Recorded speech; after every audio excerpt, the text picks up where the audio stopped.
कहिया खेलत सुंदर ललनमा से हमारा अंगनमा।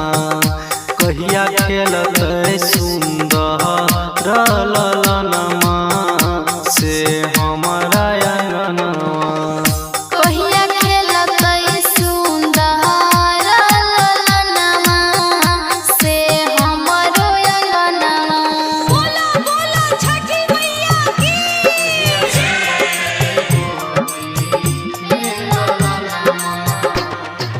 डीजे कंचन राज हाजीपुर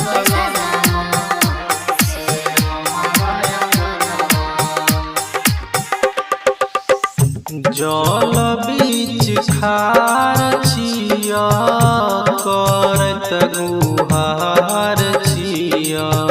जल बीच खाड़ छिया करत गुहार छिया। बौआल तर सैनयनवा से हमारा अंगनवा। कहिया खेलत गोदी में ललनमा से हमारा अंगनमा। खेलत कहिया गोदी में ललनमा से हमारा अंगनमा। बोला बोला छठी मैया की।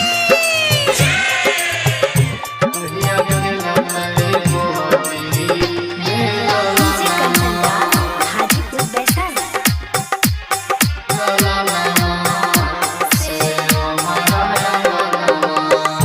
जोड़े जोड़े नारियल चढ़ाइब हर साल हाथ उठैब।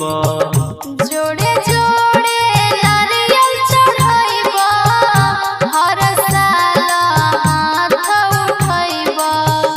पूरा कई दे हमरो सपनवा से हमारा अंगनवा। खेलते कहिया सुंदर ललनमा से हमारा अंगनमा।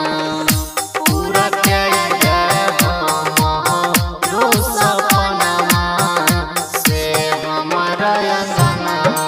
प्रेम से बोली छठी मैया की।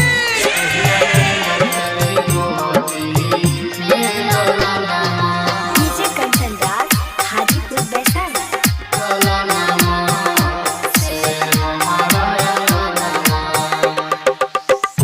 हमारा सब मार छतनमा सब कियो दै छौलनमा। हमारा सब मार छतनमा सब कियो दै छौलनमा।